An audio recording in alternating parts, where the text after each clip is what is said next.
Halo semuanya, hari ini gue mau bahas singkat aja tentang film terbaru yang bakal dirilis tahun ini, The film Ultraman, yaitu yang berjudul Shin Ultraman. Sebenarnya juga belum ada info banyak dari film ini ya. Hanya saja yang gue tahu ini disutradarai oleh yang buat Attack on Titan live action, Shinji Higuchi. Yang katanya gue belum nonton sih Attack on Titan yang live action, gue juga nggak ngikutin yang anime sih sebenarnya. Tapi yang gue tahu dia Shinji Higuchi juga bernyutradarai atau ikut serta dalam salah satu film yang fenomenal juga ya, dari Shin Godzilla tahun 2016. Menarik, sangat menarik. Itu komentar singkat gue untuk Shin Ultraman. Menarik. Untuk orang yang ikut serta dalam Shin Ultraman juga, selain Shinji Higuchi juga ada orang yang ikut serta dalam Evangelion, yaitu Genesis Evangelion, yaitu Hideaki Anno. Jadi wow, ya kita tahu Neon Genesis Evangelion itu kan salah satu anime yang bagus ya. Sebenarnya mereka berdua juga sudah kerjasama dari Shin Godzilla, cuma mereka kali ini hanya saja bekerja dalam proyek Ultraman-nya yang berjudul Shin Ultraman, sama kayak Shin Godzilla. Yang kedua, jadi kalau teman-teman lihat ini beda framingnya, ini take kedua karena tadi kamera gue mati. Yang beda dari Shin Ultraman ini adalah badannya, visualnya. Kita bisa lihat bahwa dia nggak punya color timer. Dan di sini dia lebih kurus. Jadi nggak tahu apakah gini dulu deh, kita bahas visualnya dulu ya kali ya. Tapi dia masih berwarna silver dan juga masih ada warna merahnya itu. Jadi gua nggak tahu nih apakah dia alien yang menginvasi bumi atau alien yang ingin menyelamatkan bumi. Karena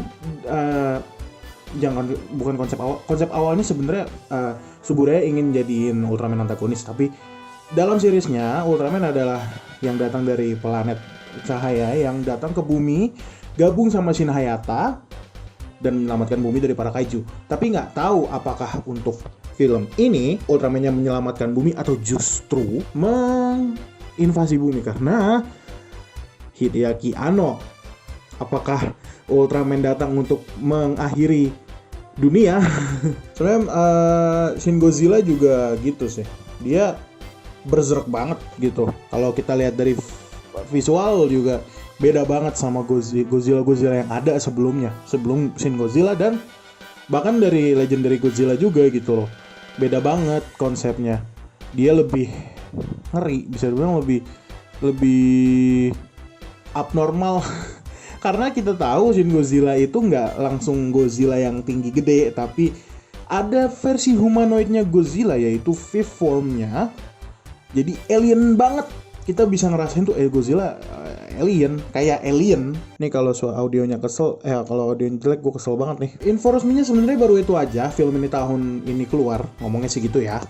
Tapi nggak tahu karena pandemi ini, jadi gimana? Di sini nggak ada color timer.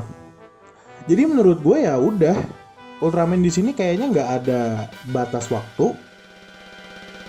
Karena nggak ada color timer, atau mungkin ada batas waktu tapi dihubungkan dengan yang cara yang berbeda, karena awalnya itu Ultraman itu nggak mau ada color timernya. Kalian bisa lihat foto di sini. Ini adalah kostum pertama dari Ultraman tahun 66 yang harusnya dirilis tapi tidak jadi. Diubah konsepnya sama Suburaya. Aslinya itu Ultraman menunjukkan waktu dia tinggal 3 menit di bumi adalah dengan cara ada lampu, kayak ada efek di ujung badannya kayak nyala-nyala gitu loh. Kalian kalau nonton The Man Behind Ultraman, kalian harusnya tahu sih. Kalau kalian mau nonton, ada di YouTube, ntar gue cari. Kalau emang ada, gue cari di description, gue taruh. Di situ diceritain Ultraman tuh awalnya kayak gimana, konsep-konsepnya, kaiju-kaijunya, itu deh. Kayaknya sejauh ini itu dulu dari info dari gua tentang Shin Ultraman, karena memang kebanyakan media baru nge-highlight hal-hal itu yang udah gue sebutin tadi, seperti visualnya kayak gimana. Nih kalau kalian mau visualnya kayak gini, foto-fotonya. Oh iya, udah ada statue-nya juga yang dibuat sama Suburaya. Kalau kita bisa bedain ya, kita bandingin nih misalnya Ultraman yang asli sama Shin Ultraman. Beda lah. Shin Ultraman ceking. Kalau Ultraman yang asli kan tambahan sedikit dari gua. Harapan gua buat Shin Ultraman punya story yang ya lebih bisa dibilang lebih dark daripada Ultraman zaman sekarang, karena lagi butuh banget nih asupan story Ultraman yang dark habis nonton Nexus nih. Jadi berharap banget Ultraman bisa mendeliver story yang dark lagi kayak Ultraman Nexus. Ya dengan bumbu-bumbu yang baru lah, jangan kayak Nexus juga gitu loh. Oh ya, ngomong-ngomong tentang Ultraman nih, ada nggak sih di sini yang nonton Ultraman Netflix? Gue nungguin banget season 2 nggak keluar-keluar. Itu aja mungkin dari gue. Kita diskusi di kolom komentar di bawah. Bagaimana menurut kalian tentang Shin Ultraman ini? Apakah kalian menunggu? Apakah kalian biasa aja?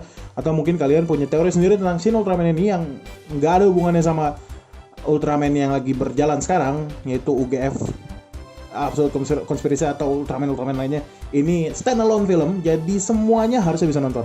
Yang nggak ngerti Ultraman, yang ngerti Ultraman, bapak lu bisa nonton, ibu lu bisa nonton, adek lu bisa nonton, kakak lu bisa nonton, supir lu bisa nonton. Semuanya harusnya bisa nonton, menurut gua ya. Jangan lupa di like, di subscribe juga. Kalau gue buat video lagi, kita bertemu di video selanjutnya, dan thank you.